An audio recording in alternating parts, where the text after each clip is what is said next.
वैदिक पर्सपेक्टिव के इस YouTube चैनल को सब्सक्राइब करें, वीडियो को लाइक व शेयर करें।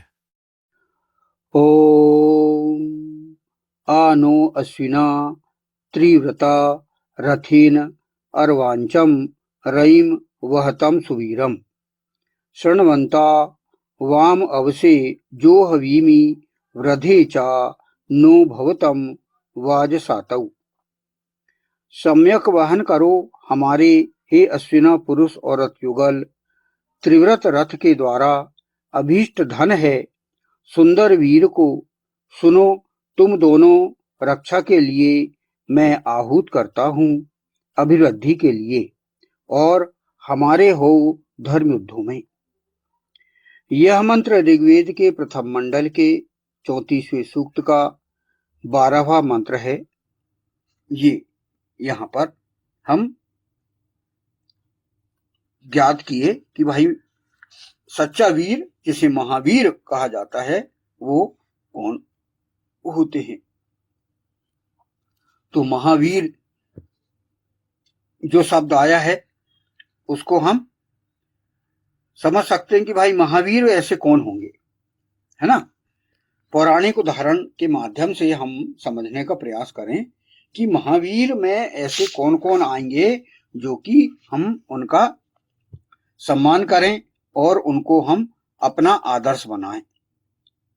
उन महावीरों में भगवान श्री राम, भगवान श्री कृष्ण, फिर हनुमान, अभिमन्यु, ऐसे जो हैं पौराणिक काल के ये वीर कहलाते हैं, जिन्हें कि हम पुराणों के माध्यम से हम पढ़ सकते हैं और समझ सकते हैं।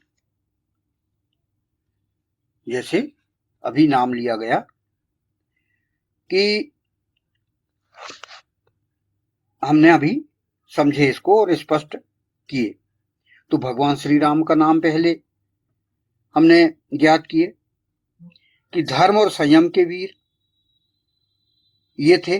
भगवान श्री राम धर्म और संयम के वीर थे। वे मर्यादा पुरुषोत्तम श्री राम भी कहे जाते थे। और उनके गुण क्या थे? सत्य और धर्म का पालन करना, क्रोध पर नियंत्रण करना और वचन पालन करना, अर्थात उन्होंने वनवास स्वीकार कर लिया। वे क्यों ऐसे सच्चे वीर थे? क्योंकि उन्होंने रावण जैसे शक्तिशाली शत्रु को हराने से पहले अपने मन को जीता, है ना। तो ये उन्होंने कहा। तो उसके लिए हमें भगवान श्री राम का धर्मरथ जो उन्होंने व्याख्या की है उसको संक्षिप्त में समझना पड़ेगा, क्योंकि उन्होंने वीर बनने के पूर्व जो है अपने मन को नियंत्रित किया, मन को जीता। उनके अनुसार यानी धर्म क्या है, धर्मरथ क्या है, सच्चा वीर कौन है, ये उन्होंने विभीषण को समझाया था युद्ध के मैदान में। वेद के अनुसार आत्म संयम ही वीरता है। ये इसका उदाहरण हमें भगवान श्री राम से मिलता है। जैसे कि तुलसीदास जी ने रामचरितमानस के लंका कांड में वर्णित धर्मरथ का प्रसंग तब आता है जब भगवान श्री राम विभीषण के मन का संशय दूर करते। यह केवल एक रथ का वर्णन नहीं, बल्कि जीवन जीने की एक पूर्ण आचार संहिता है। यहां पर मुख्य रूप से हम इसको समझने का प्रयास करें कि भगवान श्री राम का धर्मरथ वो क्या था। इसको भी पूर्व में हमने समझने का प्रयास किए थे। इसको जैसे कि जब वीर की बात आई है तो इसको हम संक्षिप्त में थोड़ा समझ लें।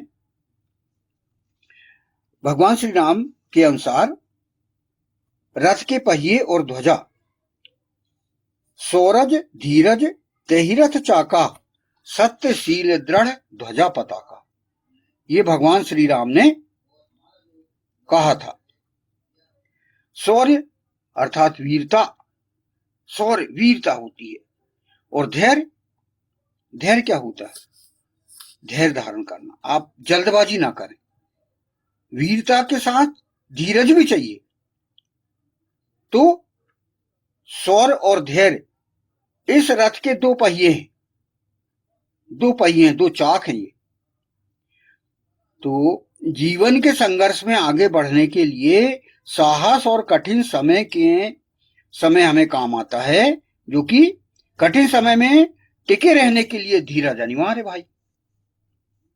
जो है धीरज जो है वो जरूरी है। साहस और कठिन समय में टिके रहने के लिए धीरज जरूरी है, ये बोला गया है इसमें। फिर सत्यशील, सत्य की ध्वजा और शील सदाचार की पताका विजय का मार्ग प्रशस्त करती है। जैसे कि रथ में ध्वजा होती है, यह क्या होती है? मजबूत पताका होती है, जो कि सत्य और अर्थात सदाचरण का परिचय देती है ध्वजा। तो इस प्रकार यहां पर कहा गया है ना, सौरभ धीरज धीरथ चाका सत्यशील दृढ़ ध्वजा पताका। फिर आगे है बल विवेक दम परहित घोरे क्षमा दया समता रजु जोरे। रथ के घोड़े और लगाम ये क्या क्या है? बल विवेक अर्थात इंद्रिय संयम और परोपकार, ये इस रथ के चार घोड़े हैं। चार घोड़े, बल विवेक दम अर्थात इंद्रिय संयम और परहित अर्थात परोपकार, ये घोड़े हैं। अर्थात हम बिना विवेक के, विवेक अर्थात सही गलत का ज्ञान होना, ये विवेक का अर्थ होता है। तो बिना विवेक अर्थात सही गलत का ज्ञान जब तक हमें ना हो तब तक बल का हम प्रयोग करेंगे तो घातक होगा। इसलिए सही गलत का हमें ज्ञान होना चाहिए, तभी हम बल का प्रयोग करेंगे। कहीं भी अर्धा पंधा धुनम, कहीं भी ढाल तलवार या हम सेनाओं का प्रयोग कहीं भी नहीं कर पाएंगे, हमें बल विवेक का उपयोग करना पड़ेगा। और रस्सियां क्या है? रस्सियां भाई घोड़ों में रस्सी बांधती है तभी वो रथ से जोड़ा जाता है, रथ से जुड़ती है रस्सी बांध के। तो वे रस्सी क्या है? क्षमा दया समता रजु जोरे। क्षमा दया और समता ये इन घोड़ों को नियंत्रित करने वाली रस्सी या लगाम है। जिस व्यक्ति में समान भाव और दया है वही अपनी शक्तियों को सही दिशा दे सकता है। यानी हमारे स्वभाव में क्षमा होना चाहिए, दया का भाव होना चाहिए और समता अर्थात सभी को समान मानने की हमारे अंदर भावना होनी चाहिए। ये हमारे लगाम है, ये इनको लगाम कहते हैं। तो जिस व्यक्ति में समानता का भाव होगा, जिसमें दया होगी, जो व्यक्ति दयावान होगा वही अपनी शक्तियों को सही दिशा दे सकता है। तो सही दिशा देने के लिए हमारे अंदर ये तीन गुण आना आवश्यक है, क्षमावान, दयावान होना और समतावान होना, ये हमारे लिए जरूरी है। फिर ईश भजनु सारथी सुजाना विरति धर्म विरति चर्म संतोष कृपाना दान परसु बुद्धि शक्ति प्रचंडा वर विज्ञान कठिन को दंडा। अब यहां पर क्या है? सारथी और अस्त्र शस्त्र क्या है? इन चौपाइयों में सारथी और अस्त्र शस्त्र की बात कही गई है। तो यहां कहा गया ईश भजनु सारथी सुजाना। इस रथ का सारथी स्वयं भक्ति है, ईश्वर प्रणिधान है, ईश्वर भजन। सुजाना, सुजाना का क्या अर्थ होता है? अच्छे से जानना, सुंदर ज्ञान होना सुजाना कहलाता है। सुजाना अर्थात अच्छी तरह से हमें ज्ञान होना, पूरी तरह से नॉलेज होना। हम अज्ञानी बनके हम जो है सारथी अज्ञानी को सारथी नहीं बैठा सकते, हम जो है ज्ञानी को सारथी की सीट में बैठा लेंगे हम। इसीलिए हमें ज्ञान प्राप्त करना बहुत ही जरूरी है। इसलिए हम प्रातः काल उठकर विद्या अध्ययन करना आवश्यक है। शास्त्रों का ज्ञान ये बहुत जरूरी है।